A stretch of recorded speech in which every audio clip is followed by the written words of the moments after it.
My mom told me not to talk to strangers on the internet, but I'm glad I didn't listen. We are the Certified Noonas, your sisters in the love of Asian entertainment. Hi, I'm Jessie. And I'm Natalia, and that's it. That's right. We're back, baby. We're back again. Shady's Guess back. who's back? Guess back again. Tell a friend. I think we just like aged ourselves. Like we just age told on ourselves literally every episode, single episode. So at this point, if you don't know like if roughly how old we are, well, listen, but this might be the first episode people listen to. That's true. So just know that we're old. Yeah, we're not like elderly, but we're old, especially in our chosen entertainment field that we're talking about. We're on the elder side. If you would believe how you content. if you would believe some of these youngins, we got one foot in the grave. True. Which I do the realize kids. I realize I do right now sound like I have one foot in the grave. But I don't. I'm just got a head cold. I mean, to be fair, we're always one foot in the grave. Like that's right. Like who all is of that? us? From the moment you're born, you're one foot in the grave. And what a lovely sentiment to start with when we talk about this spoiler episode about the show on Netflix, Squid Game, where literally everyone is one foot in the grave the entire show. This is really great for us just in general because we're like the murder subunit too. Yeah, so we love a good crime. Really on theme. we love a good murder. On theme we love everywhere. A good crime. Well, okay, as of the recording, we were recording this on a Wednesday. I just finished watching this on Sunday. And Jessie finished watching it the day after it aired. Yes. I didn't rewatch it for this episode. That's so okay. I'm very sorry if I misspeak on things, misremember. I might get things wrong. I'm sorry. Again, we told you I'm old. My brain is old. Not old. We've been very upfront about that we are elderly from the get-go. So like this is really I should have probably watched it when it first came out, so this would be a slightly more timely episode, but whatever. I didn't. So I have a head cold. I do not have COVID. Don't worry. I am just sick. So that's why it's I sound product of the temperatures. Just that time of year, you know. Yeah. So if I sound like shite, that's why. Also, like I don't. Though it has come up once. We swear on this podcast, so don't let kids listen to it, I guess. But at the same time, why are you letting your kids listen to a podcast about Squid Game? Like that's on you. Listen, that's gonna be on you. To further the little preamble here, we will be spoiling things. So if you have not already watched Squid Game and you plan on watching Squid Game, perhaps go watch Squid Game before coming here and listening to this. And if you have seen Squid Game, welcome. Cool, you're here to listen to us talk about it. And if you haven't seen it but you don't plan on watching it and just want to hear what we think, well, welcome too. We're cool on all these sort of fronts. It's a show that's not for everyone, but if you're like, you know, that like you're someone who like can't take violent shows, but like, you know, you want to be in the know, like all the cool or maybe kids. You just really like us, and that's the case, either of those two things.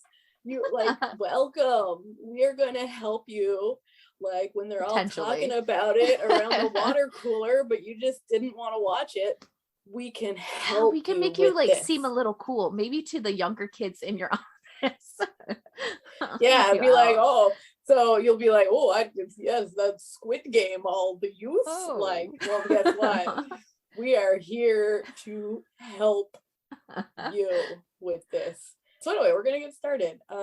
Squid Game. What's it about? What's Squid Game about? Death. Yeah. So Squid Game is about how rich people are terrible. A common theme in most K-dramas. So yes, a common theme in like sort of serious K-dramas, like not rom-coms, is that rich people fucking suck. And you know what? Actually, a common theme in rom-coms too is that rich people's parents tend to suck. It's a common theme in reality as well that rich people suck. So this basically works out nicely. So brief overview. is that Squid Game follows this poor little sad sack whose life has fallen apart, who is in horrible debt. His ex-wife hates him, moving his kid to the States. His mother thinks he's a useless piece of shit because he kind of is. And then he meets this handsome fella on the subway. Very mysterious, handsome dude, known as the Suit Man. By the way, if you're new to the whole Hallyu thing and you want to know more about this handsome dude, we recently just put out another episode all about him. You should go check that out. His name is Ganyu. He's incredible. Anyway, moving on.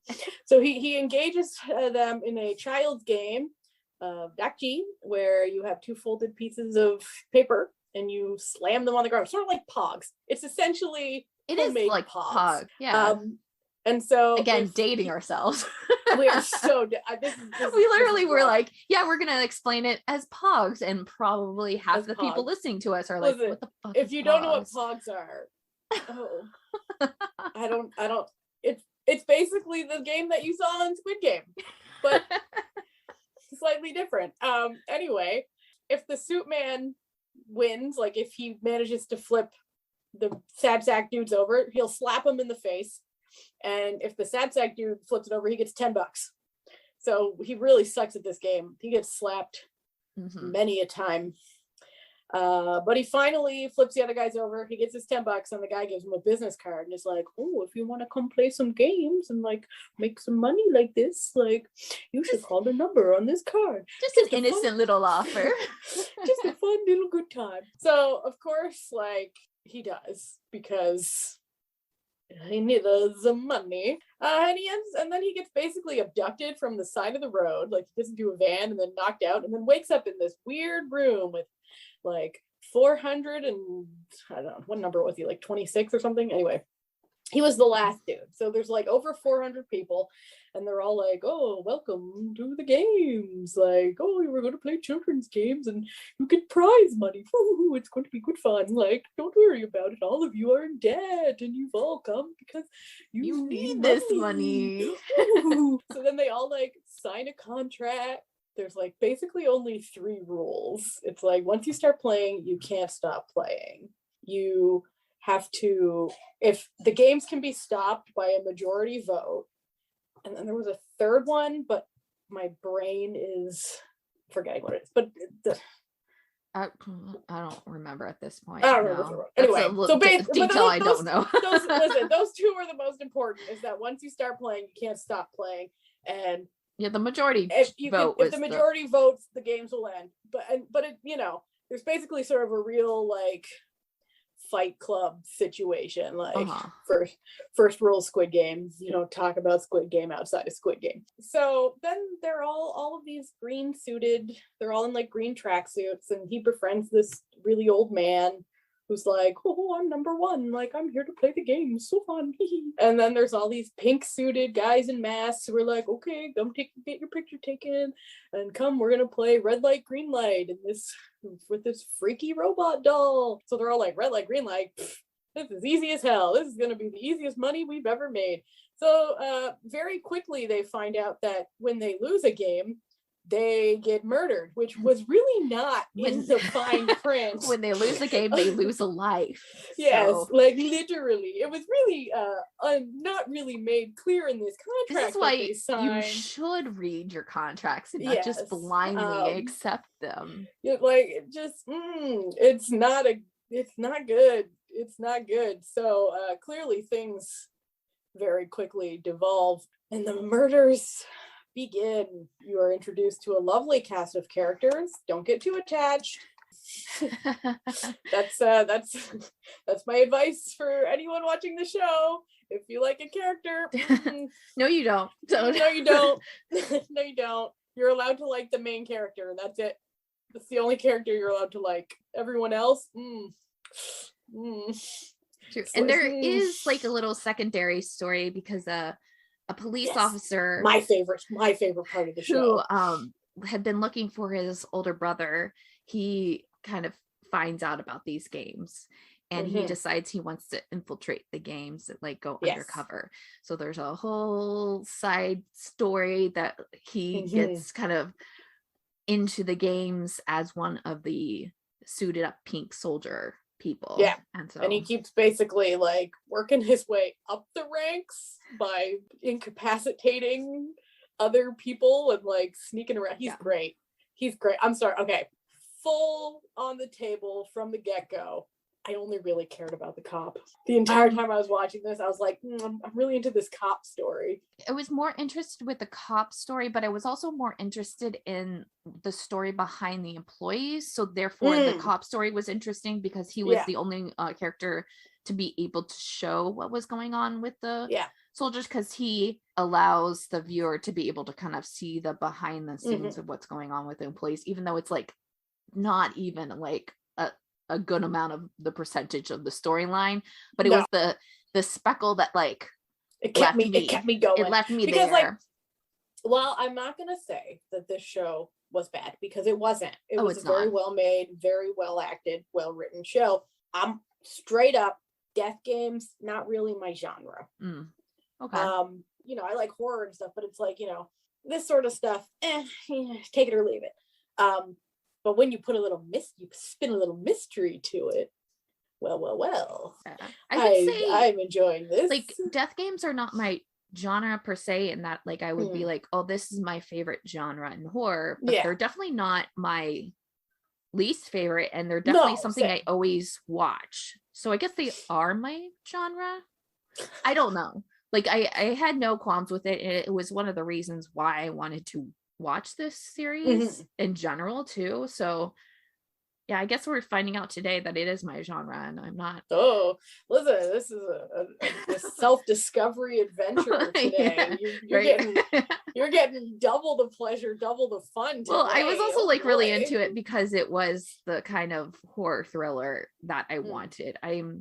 That's obviously why we're doing these podcasts together, because we are the two that love this kind of genre, but like horror. If this is your first time listening, to us, there's usually two more people, but they are not into this sort of stuff. So we do not force them to watch it.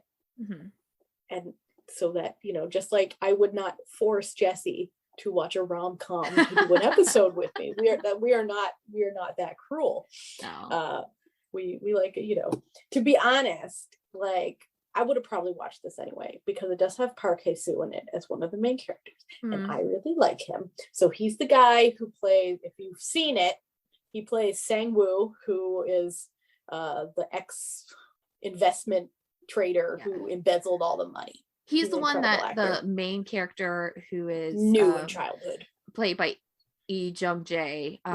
They're like the closest, so he's technically the second male lead if we're structuring it purely by what roles in entertainment this guy is. He's the second male lead. He's not a good dude in this.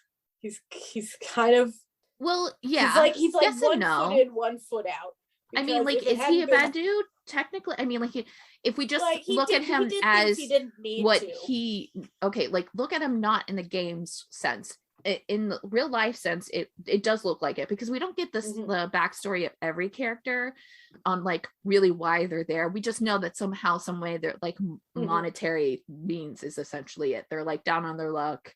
They may be going bankrupt. They may have like a lot of people after them for money or that sort of thing, and he's one of the only ones that we actually kind of see what he does, and he did take money from his employees and his, like, the people who invested on him. So in that respect, he is like a pretty bad person. But I think in terms of the games, and this is like the overall like theme of the games, this is like, is he really a bad guy because he's just trying to stay alive? So like the things he's doing is bad, but it's essential for him to survive. I would call him just a touch of a class traitor. And the reason I say this is because he does things like, he knew when they go into the second game, which is where they have to basically cut out a shape from some Dalgona candy.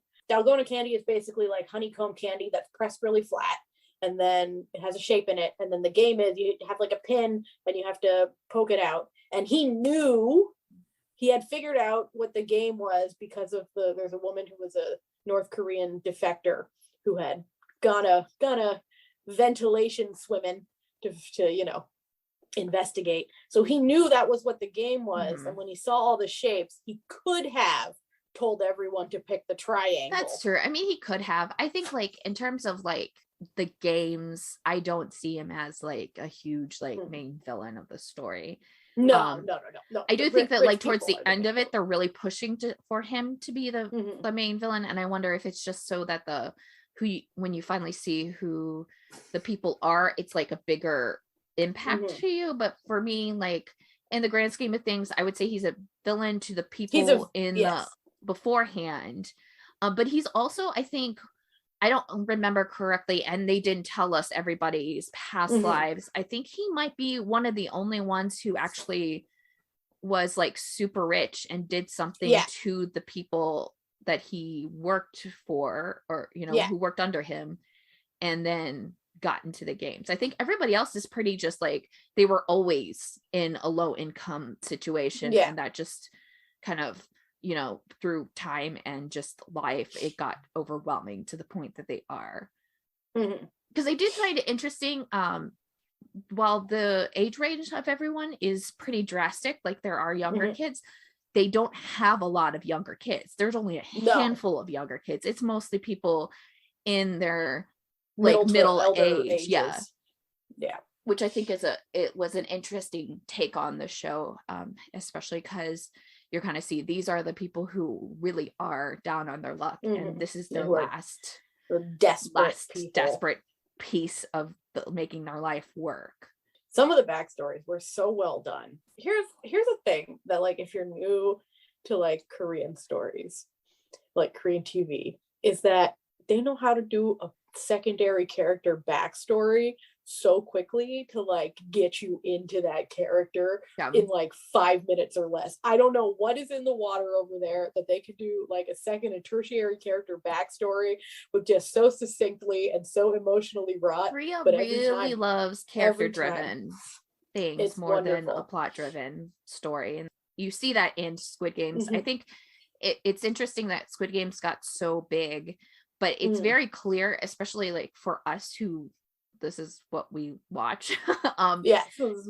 Squid Game still follows every K-drama trope and plot line and everything to a T. It does not like stray away from that. It is very within the like geographical tropes and themes that exist in a lot of Korean television and film. So if someone has told you, oh, it's so different from all they're lying to you.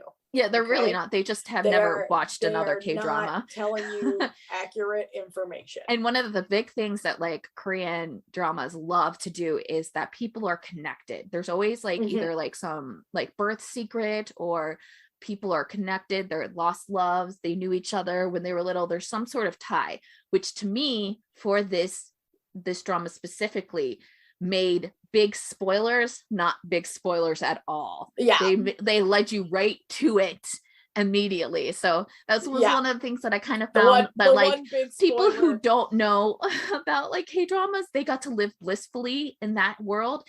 And I, as a K-drama watcher, was like, I know who it is. Like, no, first episode. So now for the big spoiler we're speaking of. Okay.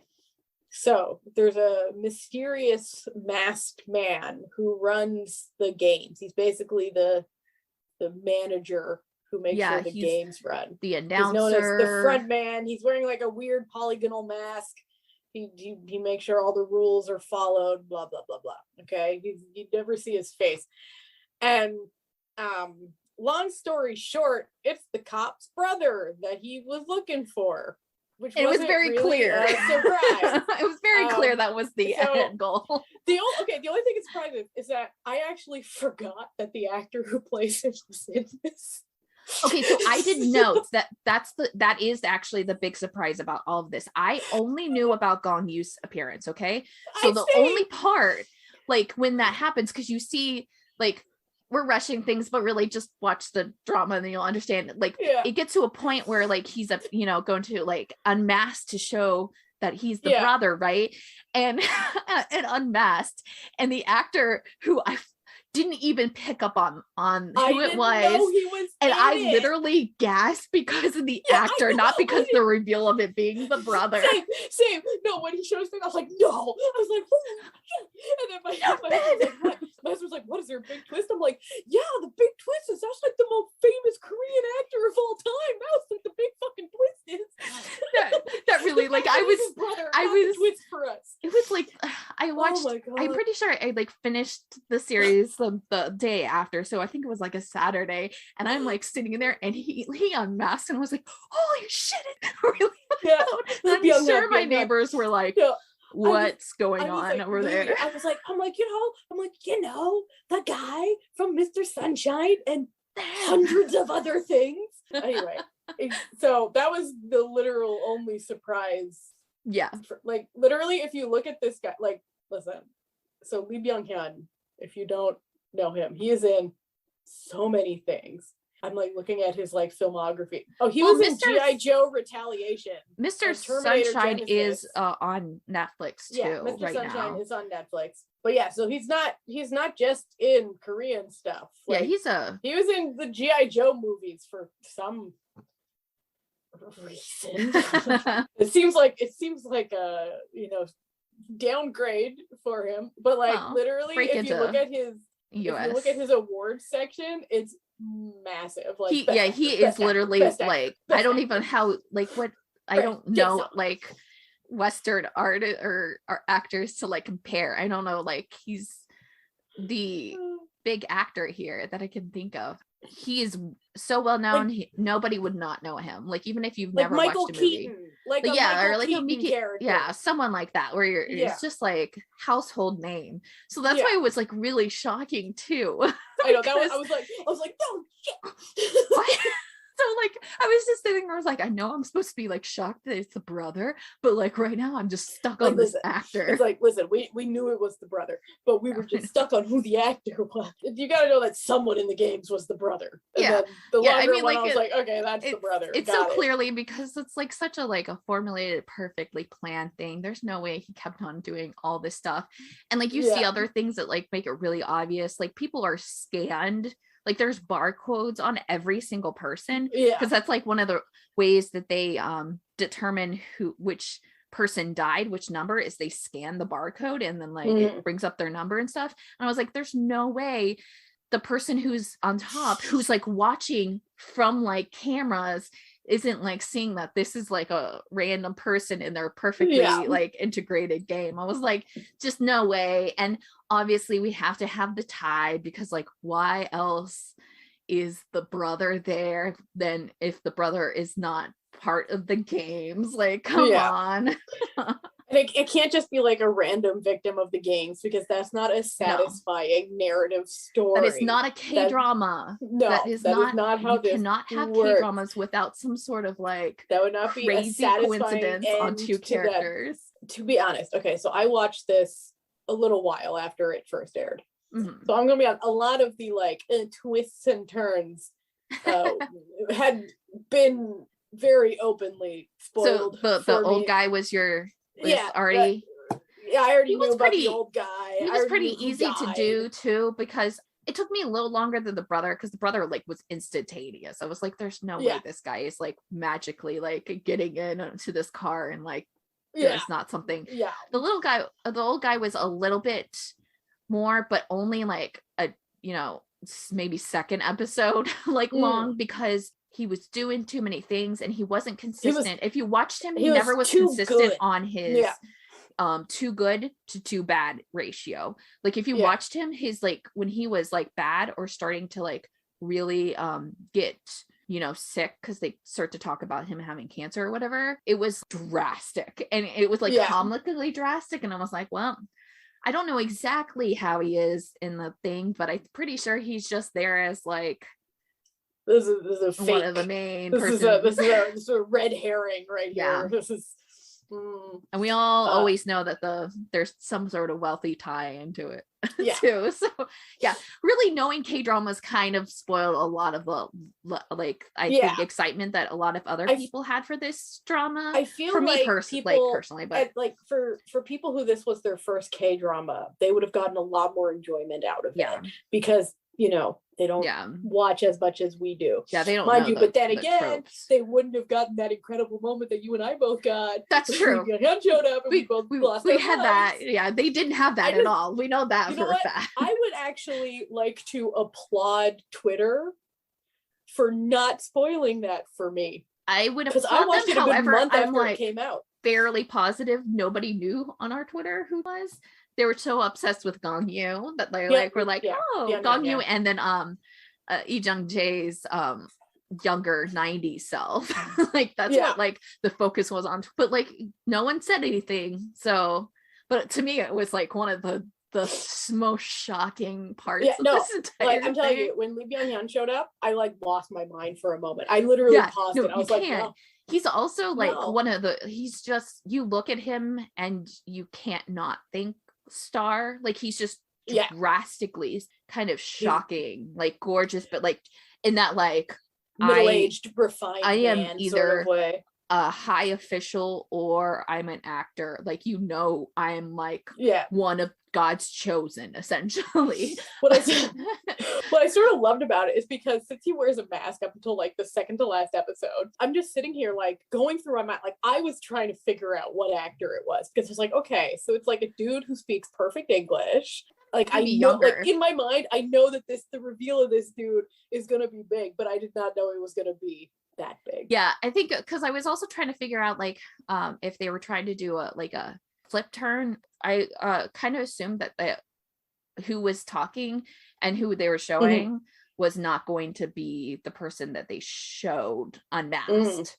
So if he was just there for like a cameo, it was just that one day when they're filming on the cliff or whatever, and that's but I do not believe. I think it was him. I have heard on the timeline, so I would not be able to recognize his voice, especially English, because all he speaks like really, and there is like English because a lot of the other stuff is done by other characters or like automated stuff. But I did see someone on the timeline say that they had recognized him from the name or from the voice, so it's possible. It is possible. I don't think he was doing anything, so my husband's really good at recognizing voices, so if he had known who the actor was, he probably would have recognized it. But I was also watching it by myself, so Matthew would just wander in and out. So anyway, they make their way through the games, getting picked off, making friends along the way, some significant friends. As we said, don't get too attached to these friends. We've got beautiful, sweet Allie, a symbol of racism in Korea. Beautiful, sweet Allie, a Pakistani immigrant who is just treated like absolute garbage by everyone around him, but who is a lovely, sweet man, and my personal favorite character. He's the best character. He's the best character. So a lot of these games, like I feel like the point of like if we're going into the mind of the rich person, like coming up with these games, they're like, oh, we just want to show how evil all of mankind is. Like they're just as depraved as I am. Because I feel like that's like a theme that comes out of these sorts of things, where it's like, look what anyone will do if they're like pushed to the limit. Those dumb poor people who will literally kill you. Allie does not do any of that. He does not participate in that sort of. He will literally try to save you. And I hear Diablo about to bark right behind me. I hear him doing his little tap dance routine. One second. I think with his character in like retrospect to every other person in there, not just because he is not Korean, I think he was the main difference in the fact that the way he got in and was so drastically different than everybody else, because he was doing, like, he was low income, but he was like making it work with his family, right? Yeah. And then something happens and he ends up killing his boss. No, he mangles his, well, he doesn't, so basically what happens with him is his boss has not paid him for 6 months. And so he goes to his boss and he says, I need that money. Like, you need to pay me what you're owed. And the boss is basically like, oh, if you're going to argue with me, I'll just call immigration on you. Like, you should just be happy you have a job, even though I haven't paid you in 6 months. Like, so why should you be happy? So then the guy has the money on him. So Ali goes to grab the money that he's owed, and he works at like a machine shop. And the guy basically gets shoved and his hand gets pulled into a machine, and he basically has a now mangled hand. So Ali's now on the run. He tells his wife, get out of the country, like, you know, it's gonna be problems. And so he basically is trying to get money to escape Korea and take care of his family.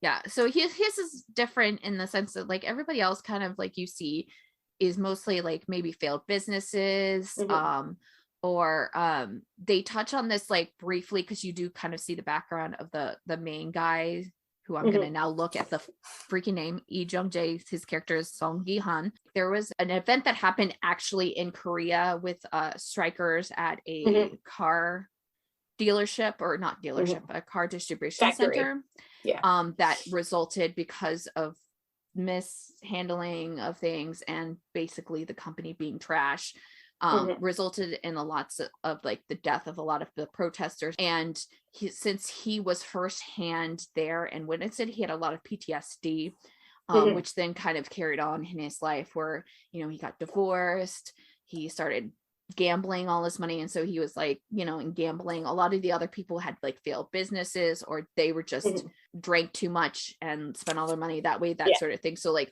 even though Ali had this like bad situation, he was like drastically different than everybody else coming into, and his was kind of almost so fresh. A lot of these people, it was just like a constant thing for years and years and years.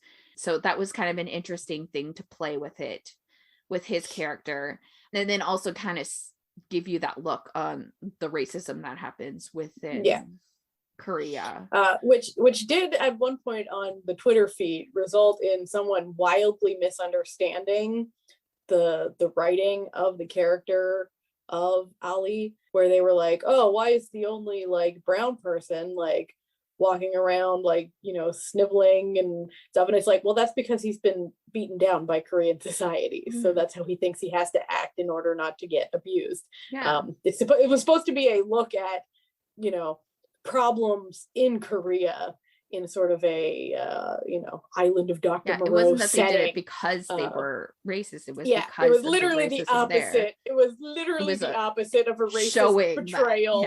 It was a look, racism exists. We should probably not be racist. May we? So that was one of, you know, the main big characters. The other one was a poor little North Korean defector who was a pickpocket, who got all her money stolen that she was saving to try to get her mother out of North Korea. And she had to leave her brother in an orphanage. And her life is very depressing. Oh gosh, her life is so depressing. And she was excellent. So the actress Jung Ho-yeon, I believe this was this her first? I think so. I think she's primarily a model. Model, yeah. That's what I thought. I also thought it was interesting because she's like super young. She's like maybe mid-20s, like if that. And it was kind of an interesting play because she was part of the last three. So which was like the main kind of thing, because that was like when it got real. But like I think it was interesting of like her being so young and being the female there against these two people who knew each other too. Like, so you already had that, and who are roughly the same age. They're very much the same, and like kind of shows what Korea is now, because it's like middle-aged males run everywhere, like middle-aged elderly, you know, that's just what happens in societies. And so it was like an interesting take to kind of see her against these two people, because she was so drastically different. She was a female, and she was so much younger that they literally probably could have been their kid, either one of them. Yeah. Like easily could have, you know, that could have been the kid. They didn't do that birth secret though. So no. Oh, it's a shame. You know, that's such a classic. So evergreen. They didn't have enough episodes to do it. That wouldn't really make sense. It wouldn't. You know who they could have made just a random secret baby at some point. So in one of the games, they have to play marbles. Okay. Mm-hmm. So you have to pick a partner. You never know what the game is before you start. So they'll be like, oh, pick a team. Oh, or pick some partners. So like before, when they picked a team, it was tug of war. And it worked in their favor to have the team. It worked in their favor to have, yeah. So in the tug of war, they assumed stupidly that the next time they picked teams, they would have to work together again. But no, because in the second time when they pick teams, you have to play marbles against each other, and whoever wins lives and whoever loses dies.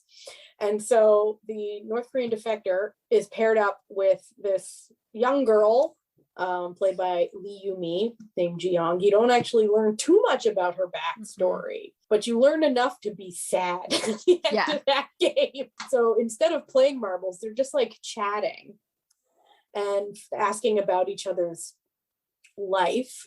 So they're actually both, the actresses are both the same age. They're both very, very okay. So the one who plays the North Korean defector was born on June 23rd, 94.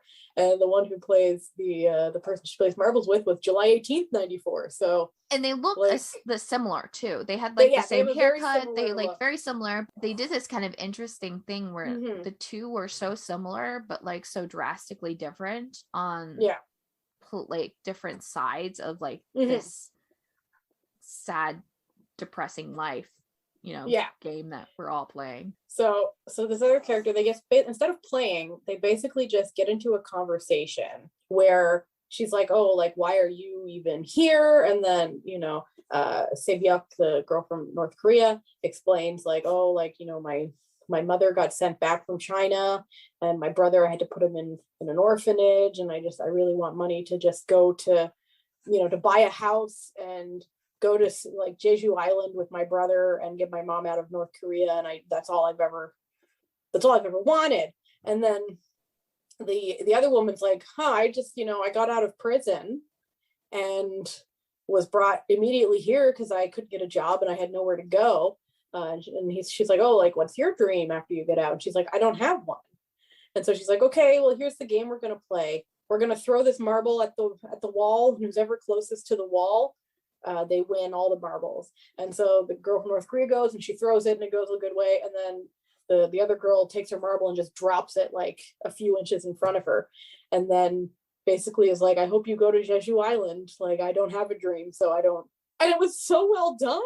Yeah, it really was well done. The most emotional part of the whole show, and you barely knew anything about this girl. It was the single view on just the complete, like, just giving up. Like, and you could tell that, like, they were hinting towards it that, like, she had given up before she had even accepted the games.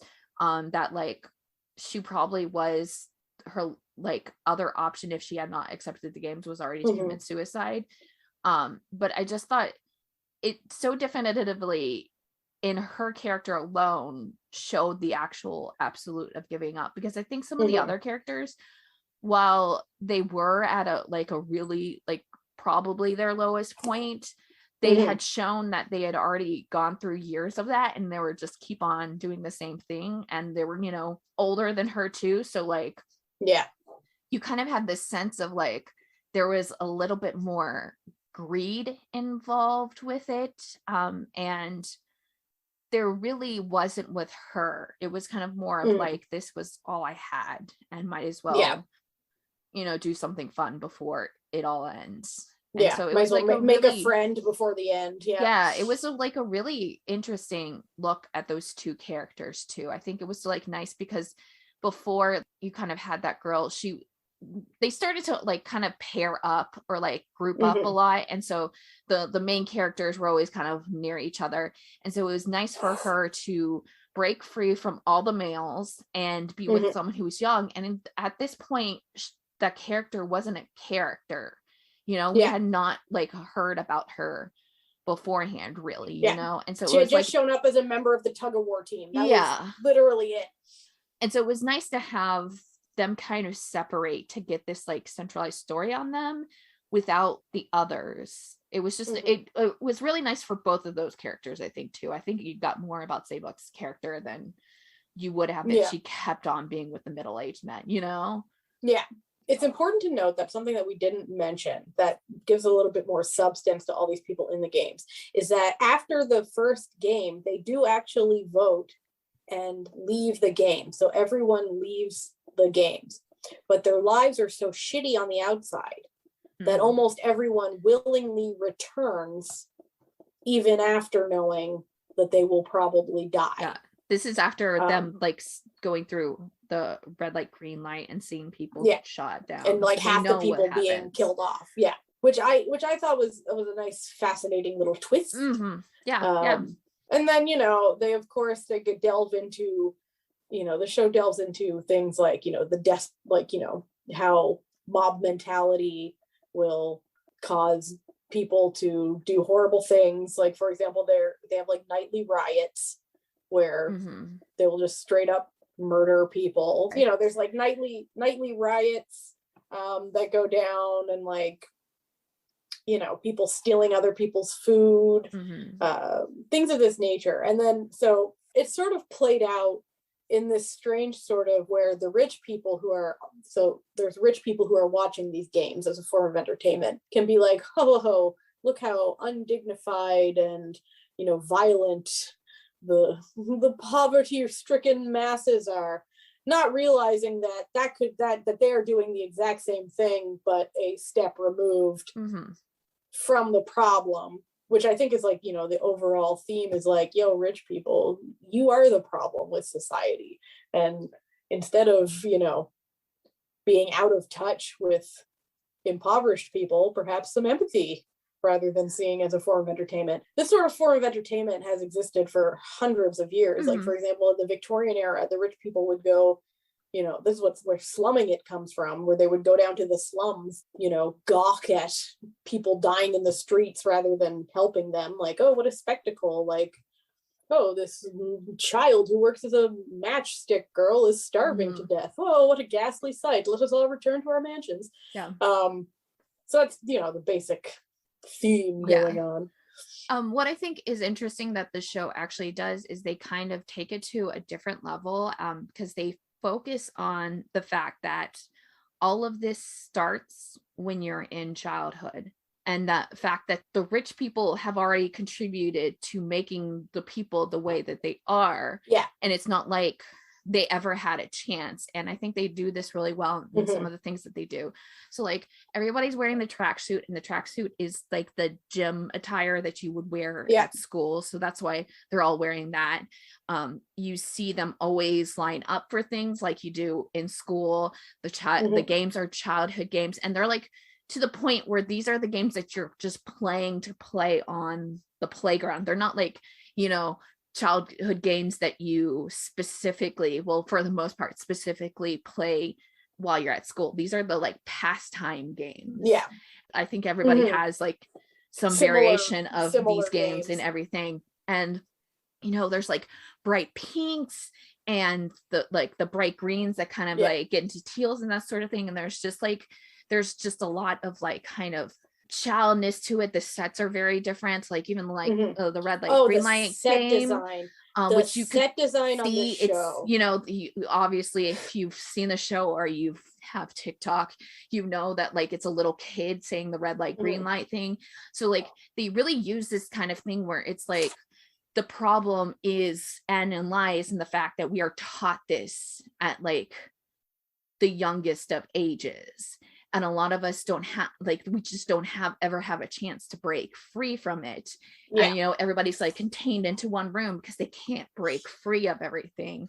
Even when they're like in a position to potentially win, they're still in this like, even when you've won, area. You've lost, essentially. Big spoiler alert, the main character wins. Didn't see that one coming. Oh didn't see that one no. coming. He's the only dude that makes it out alive. And so there's a nice He's contrast. also the main character, and it's clear he's the main character. So it's you knew very he was gonna obvious stay. he's the one who's gonna live.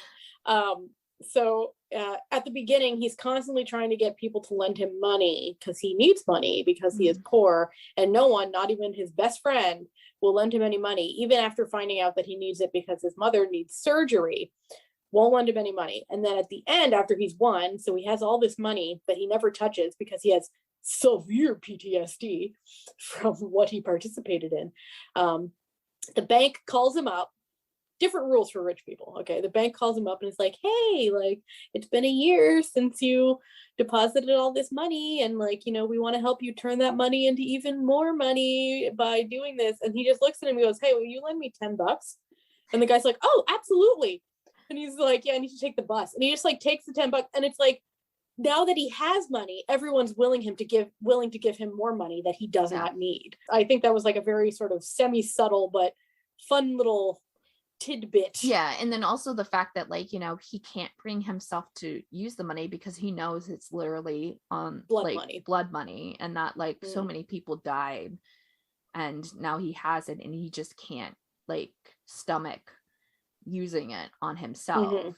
And his mother dies while he's in the game, so he doesn't even need it for its intended purpose anymore, which was to get his mother surgery.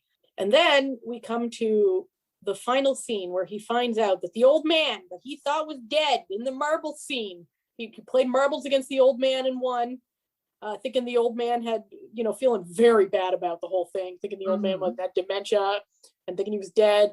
Finds out, old man not dead. Old man is alive. Old man was the money bags on the whole game. Yeah, he was. Who basically wanted to participate in the game because one, he was dying, and two, he was bored. Yeah, he was a rich bored guy. He was a rich bored guy who wanted to have some fun, you know, and watching the games just wasn't fun anymore because these games have been going on for years. Okay, this is not a new thing, an ongoing situation. So he's like, you know, I'm going to die soon anyway. I want to like play in the games. But like there was a stacked deck because he would have never been killed no matter what he did. It was programmed in the games that he was going to live no matter what. So he has the main dude like sends him a little card saying, oh, come to this location, this thing. So he has him, you know, there's like a big window where he's in like a bed dying, and there's a man outside freezing to death. A drunk guy is passed out on the ground, middle of winter, freezing to death. So he's like, let's play like one last game. If anyone comes and helps him before midnight, you win and you can kill me. And if no one comes to help him, I win and I'm gonna die anyway. So that's just all the satisfaction I need, is to know that people are terrible and I was right, that everyone is terrible no matter what. So they then spend this terse 15 minutes watching most people ignore this, you know, vagrant passed out on the ground, including a young fellow walking up to him and seeming to try to pickpocket it. Oh, so you know, the main dude's like, oh my God, people, why are you so terrible? Can't someone just like help this guy? And so right as the old man dies at midnight, the pickpocket, I say in air quotes, returns with the police to help this man. He wasn't actually pickpocketing him. He was making sure he was still alive. Yeah. And so he's like, look, I won. Like, I won. Someone came to help him, but it's all to no point because the old dude died. So he never even saw. And then the main character realizes this is all just pointlessness and no one really won. And he lost most of all. Yeah, it's kind of a depressing show when you really just lay it out. That basically the premise is that you as a regular person are set up to fail from the very beginning of your birth, and rich people have a vested interest in continuing to see you fail because that enriches their pockets and you are nothing but a source of amusement. Like the more that you do the fight against them, the more that you fight against them, the more that they enjoy it. This is very much a strong critique of late stage capitalism. Absolutely. despite what some conservative pundits on the interwebs have been saying, where they're like, it's clearly about communism. No, it's clearly not. No, that's the it's thing. clearly not about communism. It's literally not about communism. Nice try, like nice try, bootlicker. I see you, but no. I see your level of education, and apparently it's less than a poor person. Cool. Yeah, cool. You had all this time to get knowledge and chose to stay ignorant for what? But I think that the, like, you know, an overarching sort of vibe, if we're going to talk with characters, is that this show is telling you that what you should be as a person, you know, in a sort of strong sense, where it's like, even if it's doomed to fail, Allie was still the best character on there, gosh. You know, right? And it's like, even when it was against his vested interest, he tried to make sure as many people survived as not just him. So that scene where he grabs, like, this iconic, where he grabs the main dude's shirt so he doesn't fall during red light, green light. Fucking iconic. Also, I just need to talk about the set design and the set designer absolutely of this show, because while, like, death games and, like, you know, this sort of stuff isn't really my top genre, like, I'll watch it, I'm a sucker for beautiful set design, and I know Jessie is too, because she worked in theater, and the set design on this is fucking incredible. It's phenomenal. It's so honestly good. This drama could have been terrible, and I would have sat through the entire thing just to be able to watch what the set design was doing. It's just like, it's like they're incredible. It was, so I did watch, like, a behind the scenes. So Netflix has a channel called The Swoon, where they do, like, a lot of, like, behind the scenes stuff with a lot of their Korean shows. And so they actually had the set designer talking about it, and she was just fantastic, and she knew her shit. But it was basically like she was combining, like, childhood art, like art that children would draw and art made for children, and combining it with sort of an MC Escher style, like, nightmare, like, with pastels. And it's supposed to be confusing to people who are in the games, and also confusing to you as a viewer, and it nails it.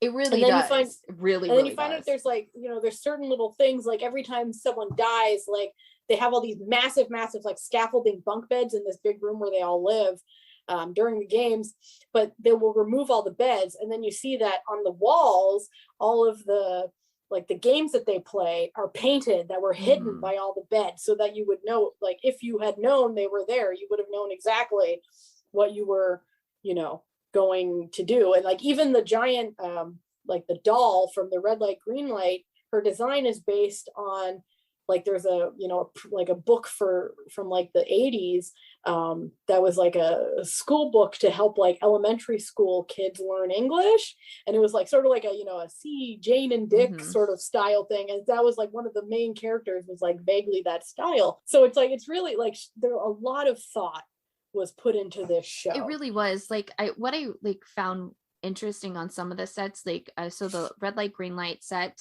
there's no top to it, so it's actually outside, and yet it's still in a box, and it's in a box that they literally painted to look exactly like the sky, so you can't actually see the line of where, like, the walls end. It just kind of goes into that thing, and I think it's just, like, that alone, just, like, the fact that they created the fakeness of what is already there, like, that's already what you would see if you tore down those walls, that's what you would see, but they still created it so that even though it looks like it's the thing, the people in the games are trapped in a box, because you know, when you, like, actually are there, you start to see it. And then some of the things that were really interesting with the stairs, you know, the stairs that, like, just, you know, keep being a stair, and, like, showing not only the contestants when they would go for, like, another game or food time or whatever, but also the workers themselves. And one of the things that I think that the show doesn't highlight enough, and it's kind of one of the lowest points for me, is that you don't get a lot with the workers, but you kind of see some like hints on it being something else, because there's this one point when one of the guys gets mad at the workers and is like, who are you? Who are you? And the guy takes off his mask and he's like, I'm someone just like you, and gets shot down immediately, because they can't be unmasked. And I think there was just like a glimpse of something that I really desperately wanted to see from them and their side and why they were there.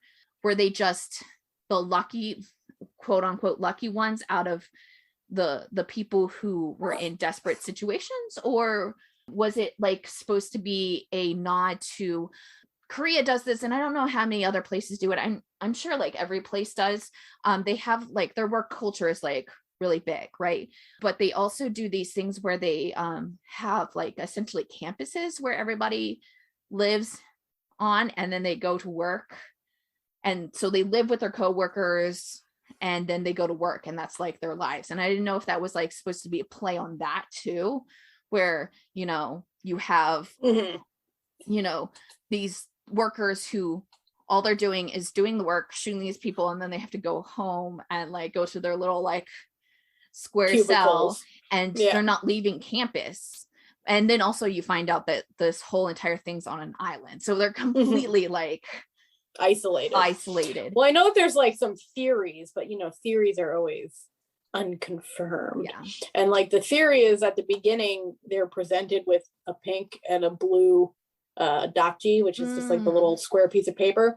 And so the theory is that if you picked the pink one, you became a worker, and if you picked the blue one, you became a player.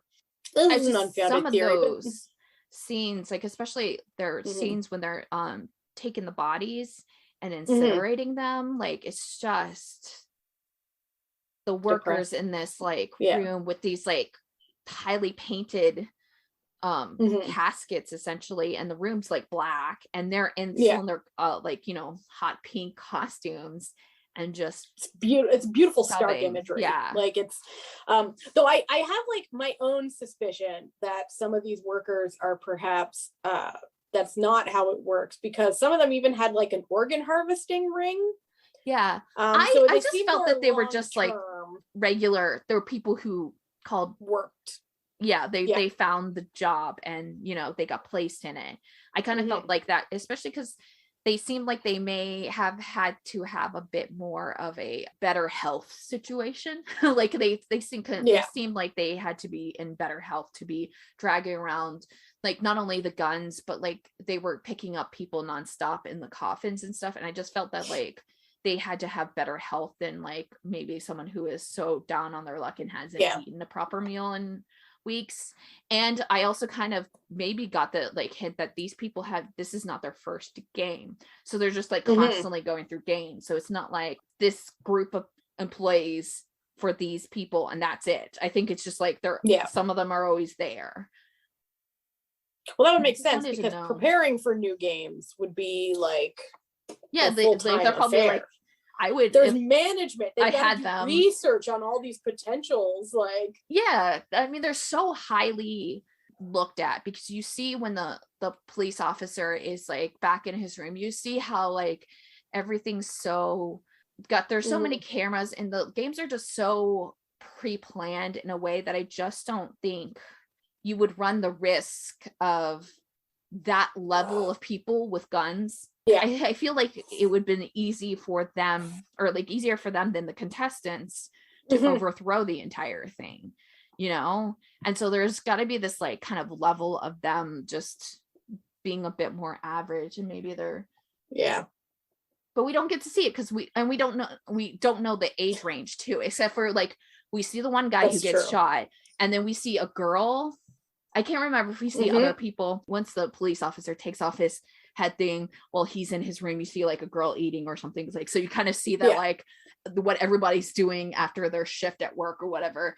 But we don't get like a sense of like what type of people they are. It's an interesting show, to be sure. It's one of those shows where, while I'm not going to put it on my like top shows, it's not on my top shows, it is a very well made, very good show, and I can understand why it became as popular as it has.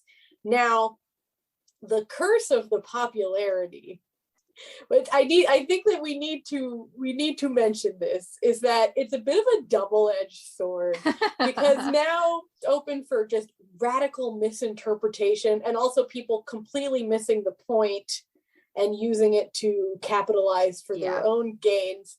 And while, listen, I'm just gonna say, I'm gonna call him out, okay?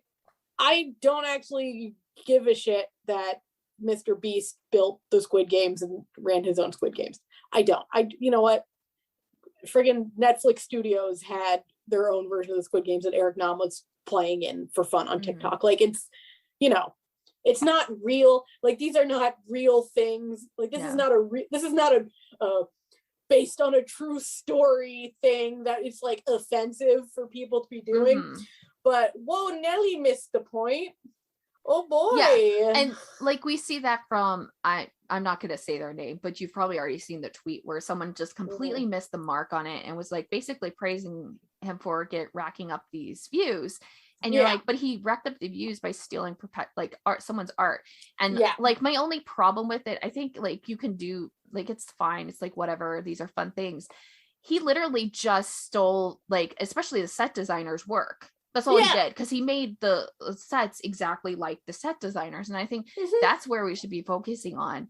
And the fact that through his misinterpretation, it's obviously causing other people to misinterpret the show in wildly different ways. And it's a very like weird thing. Like in like, you know, in one respect, it's like, it's whatever, if people are going to do this, they're all childhood games that we all know and play and stuff. And so like, it's fun.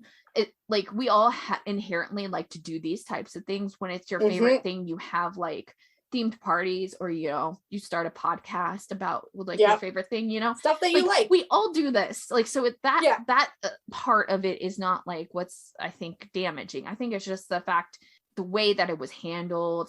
There was a lot of missteps, and I think it's producing a lot. And especially because his audience is the age range that would not have been allowed to watch Squid Games, so they don't even have a chance to figure out what the Squid Games message is on their own, because they're too young. For me, it's not a top 10 of this year by far. I didn't hate it. I did do a review on it on my blog right after I watched it. And one of the things that I said, that it was like interesting how in 9 episodes, they not only simultaneously left me with so many questions, but also it was too long. And I think that like, if we had been a little bit more tightened with things, I think this could have been a really good 8 episode, or even like a 6 episode to tighten with things. I think it bogged down on a lot of things. I mean, like, obviously it shouldn't have been 9, because episode 8 was like 25 minutes long. Like, it was pretty clear that they didn't have the amount. And I also think that they misstepped with some things, or like focused on things that like I don't think really helped. It was just like needless filler. And I didn't like that it was set up to be a second season, because chances are we won't get a season unless they like Netflix really like, which I know they're hounding him for, but he had never like actually intended to do a second season. You can tell in his interviews, he's like, I don't want to do that. It's also it was supposed to be left to your imagination, man. Well, yeah, and it's also, you know, like his work that he's been working on for years, because he actually started this project after watching Battle Royale, which is a Japanese horror film that like centers around young kids, and it's a one of these type genre movies, which is, it's a phenomenal like horror film. But he literally thought of this story right after watching that pretty much in cinemas. So like, what Battle Royale I think is 10 years or something. It's a really long time ago. It would have been 2005, 2000 something around that. So I mean, he's talked about how he's like, you know, I had this like long amount of time to work on this, because he had it and nobody was taking it. But like, to pump out a second season, he would actually need the work behind it, you know, like the people behind it. It wouldn't be just like his work over that many like decades long, you know. Netflix doesn't quite understand how great it is that K-dramas don't actually rely on multi-season structures. They really don't. They don't understand how it's great. And I think it plays like with like the just inherent goodness of Korean dramas and their focus on character growth, because you can't really do character growth really well if you're trying to plan something for 8 seasons and to not get stagnant. You want those characters to go wildly crazy, and I think that's like part of the problem. And we also didn't touch on it. The scene where we find out that like the rich people are watching the games was I think yes. I'm not saying this to be mean to the people, and I understand that like people have reached out to those foreign actors who were working on it, and I'm sure they're really great people. They just we're not good. We're not good. But that is a common problem with K-dramas. We're going to be straight up. Okay. Yeah. And I straight up like, and I know it's like a difference because they didn't have as much like direction or whatever thing, but like, well, it's still very clear that they're not that good. My husband actually read an interview with one of them, and he was saying that like he does very well being the random white dude in Korean shows and stuff, but the problem is that they just give them these lines devoid of any context, so they have no idea why they're saying these lines. I know as an actor, as someone who studied for decades to be an actor, I may not be able to give my best work, but you still can take those and try to do something, especially when it seems like they're probably not going to stop you because they're just not caring. And so I think it's like one of those things, it's like we just got to understand that they're not picking people who are talented, and that does not mean them terrible people. I don't like it makes when you say something like that, people are always like, you're being horrible about them. It's just like, it's the truth, no. I'm like, sorry, you've watched Doom at your service, right? The foreign guy that's the husband of the aunt. Kevin? He's one of the guys. Kevin. And it was actually you can tell he's not in that situation. He's at the level he is in Squid Games. Like, you if you don't show me that, I'm like, So this actor, like, I watched the show that we're talking about. It's called Doom at Your Service. If you've never heard of it, it's streaming on Viki. It's a sort of urban fantasy rom-com situation. Not drama. It's like it's fine. Not like, it's not remotely the same genre as Squid Game. No. But we were watching it as a group. I was watching it as a group with some friends. And every time Kevin came on, we'd be like, Kevin, whoop, whoop. Kevin, raise it up for Kevin, like, where they'd be having like family, they'd be having like family scenes, but Kevin wouldn't be there. We're like, oh, where's Kevin? No love for Uncle Kevin? Like, Uncle Kevin's the best. Anyway, this is a common problem. I think it's just people they're not picking people who are trained quality actors. Like, at the end of the day, really, it's like we shouldn't care because this is a Korean show written for Koreans. So like even the fact that we like care about it is not a good thing, because it's like we're really trying care. To it's not really our entertainment. Care about it. I don't really care about it. I kind of think it's funny. Like, I think I really love the bad actors. I just love them. Well, I think in this respect, the only problem that I personally had on it really derailed that scene. Like, it derailed any impact that scene had. And I think also one of the things that I kept on seeing, and I didn't see this a lot on the timeline, but I saw it a lot come up with on TikTok, was there's a scene where one of the guys tries to get the police officer, because the police officer eventually comes into that area to be as one of the servers or whatever, and he tries to get him to do sexual things to him, and because it was so goofy and cringy, it in turn, that scene looked like the writer, to other people who don't know Korean stuff or anything like that, or like are picking up that it was just like people delivering lines weirdly, it made it seem like he was discriminating against LGBTQ, essentially. Which is like kind of unfortunate, because the actor playing the cop, excellent actor, by the way. And I don't think that was and he speaks English as well. It really wasn't the intention.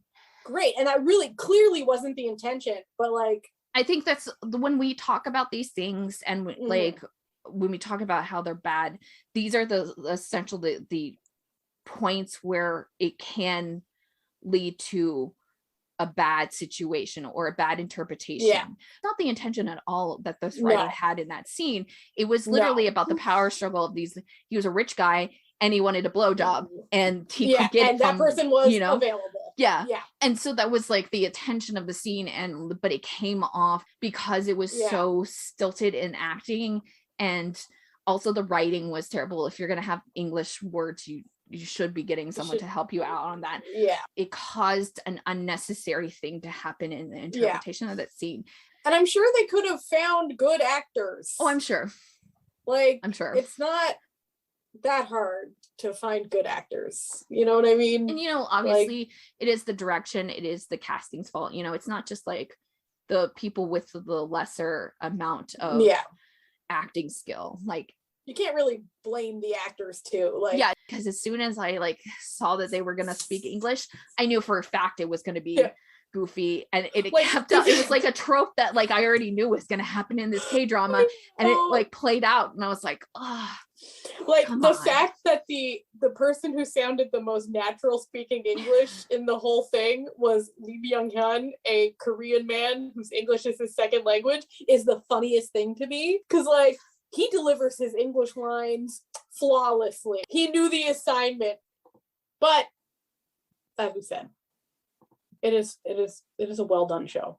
So the downfall of this show for me, and Jessie, you're going to enjoy what I'm about to say, is the problem is that I started watching it after I started watching another show that Jessie and I are both watching at the moment, which is streaming on Viki, that is called Happiness, that has most of the same themes of this show in a different format. It's not like a game. It's not a game show. It's the same themes of, income inequality, societal breakdown, people at their lowest points, but set in a pandemic style zombie apocalypse situation. And instead of being in some sort of trapped in a fictional game island, they're trapped in a very real seeming new apartment complex. And it is so good. Yeah. Look forward to another episode on that show coming up probably in January. So it was I wanted to enjoy it more, but you had a comparison. I couldn't help myself. I just had Happiness at the back of my mind, and it's just so good. And I think that's like the commentary on the popularity of this. And I'm not saying this is a bad thing, because it's not like you should expect that. You can tell that the popularity of Squid Games, especially with the international audiences, is because it's something they haven't seen, because they don't watch Asian dramas. And us coming in with the knowledge of, having years and decades of drama watching under us, we know that there are better put together shows than this. Yeah. And so it's hard. They might not have that kind of money. Yeah, when you have that kind of backing of a comparison, it's hard because you're kind of watching all these people and you're like, but you just don't know how good you have it because you've only centered on this one show. And I don't say that as a bad thing. People can just watch this show and not watch any other Asian drama. Yes. I mean, I think you should, because I think varied viewing of different countries is pretty essential for if you're into entertainment. But it's not inherently a bad thing, and it's just kind of one of those things that you're like, yeah, that's part of the reason why, because you're not picking up on this. And I think you can see that when you talk to people who watch K-dramas and who don't watch K-dramas, and see that they're like, it was good, but it wasn't the greatest thing, it's very clear we're all picking up on the things that we're coming at it from a very different place. But listen, we're not saying you can't enjoy this. If you like this, good. We're glad. And we're not even saying if you could be a watcher of K-dramas and think this is the best thing that you've ever seen. I don't want to diminish your entertainment on that. I never want to do that, because I think never. I think the biggest thing that we always got to remind ourselves is that pieces of work and entertainment are not supposed to be for every single person. Yeah. And it doesn't make that a bad thing. It just makes that a thing, and so, if we don't pick up on something, someone else might get something out of it, a little bit more, or they favor something more. For me, I probably favor set design more than the average person, and someone else, obviously would probably follow, I don't know, they probably really like the the romance that's blooming between Duxo and Min Young's character or something like that, or like following the bad guys. Wouldn't be me. But you know what? That's fine. And that's a perfectly acceptable way to view this. I think that's like the best thing about, watching entertainment is getting something different than the person Everyone else. gets something different about things. And fun. That's, and I'm actually very, listen, I'm not one of those like hipstery, like, oh, I only like things before they were cool. No. Okay. That ain't my scene. I'm very happy that Squid Game became so popular. Absolutely. And then quickly Hellbound then became popular. I'm happy that I watched it. Like, I don't, yeah. There wasn't a time that I was like, oh man, I like so wish I hadn't, and I'm happy that I'm very happy that it became as popular as it has, because that means that more people will enjoy, Asian entertainment and find out why we enjoy Asian entertainment. And, that was kind of your Diablo barking behind me. I'm so sorry. And I apologize if you hear my dog in this. And, that was, our whole purpose in making this podcast was to share. He's like, listen, I gotta speak. The whole purpose of us making this podcast was for us to share something that we loved and we thought other people might love with the world. And thus we have. And so I'm actually like really happy that this and then Hellbound, which we also have an episode on, have become so popular so quickly, because I think that this is going to start a new sort of enthusiasm for international works that I feel like a lot of the West has ignored for most of existence. And I understand that a lot of it is like, with the advent of streaming services, these things become easier to, find. And with the fact that it's on Netflix, which is, one of the most commonly used streaming services worldwide, really helps with the, dissemination of these sorts of shows. So I'm like really excited about it. Also, another little shout out, if you really like Squid Game and you're wondering like, oh, what other shows on Netflix should I watch? We also did a whole episode about our recommendations based in different genres. Yeah. So if you like other genres other than this and you were like, well, Squid Game wasn't for me, or maybe you loved Squid Game and want to watch more stuff like that, we got you covered, man. It's all, we all think it should still be on Netflix. But listen, things they go so quickly. And if also you're interested about things on other streaming services, we have a whole episode about all the different streaming services, though some of that information is now out of date. Yeah, we should definitely do like a recommendation thing per like streaming service. I think that would be a fun episode. I think like so we did too. Netflix. I know there's a lot of lists that were like, if you watched Squid Game, you should watch this. And really the only one like the only one that I could think of, I was like Alice in Borderland. Yes, they're the closest of the two, but they're still like different in their own respect. Yeah. But like everybody else was doing things, and the purpose of that Netflix recommendations episode was so you personally figure out this is the things that I like and kind of move from that, because it's so drastic. Like a lot of people will be like, oh, you should watch this, and it's never what I want, you know? And so it's hard. And recommendations are hard. In that episode, we also are very clear, like with all 4 members of the podcast, we're all very clear about things that we like. So we even mentioned like, Western shows that we like listening to. So then that you as the listener know like, oh, this person likes the same sort of stuff I like. And so their recommendation might be more relevant to something that I would enjoy. So if that's something you want, that's good. So final thoughts on the old Squid Game situation. Final thoughts. Beautiful show, beautifully filmed show. I'm glad that it's fine. I'm glad that I was able to, produce it because he had it for so long. I'm fine. Like, I'm happy that it came out. I am glad that I watched it. I'm glad that it's available for people. Overall, it's a good show. Yeah. What I particularly liked about it was that it did kind of give more interest to people to focus on other like Asian drama, but also see a really great variety of Asian actors, because everybody in this show are like people you see in regularly in dramas. Like even like the little like has 2 lines. Like there's these 2 characters that are like a husband and wife who are both on the show, and the wife is in like Happiness, the zombie drama that we're both watching. Like they're all in like multiple things, people. and because of casts like this that are pretty huge, you get a good sense of the kind of actor pool that you will find in other dramas. It's just a good show, and you know, even if it's not like your favorite show, there's stuff about it that I think is sort of has a universal appeal, which is if you're, you know, you're not like my mom and can't handle any violence.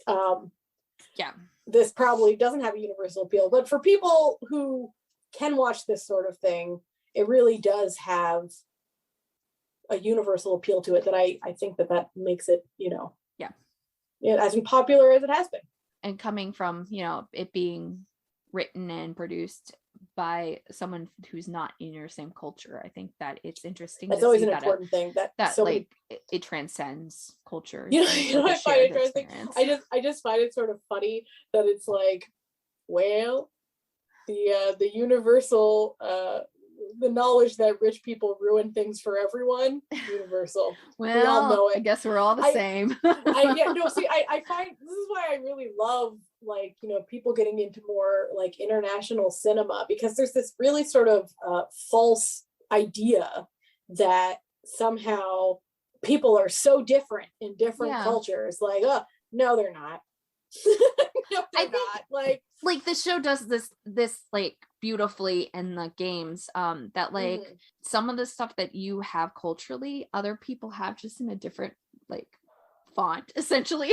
Like, and so like the games, like when you're watching them, like I played marbles when I was little, and then we even said pogs for the paper game.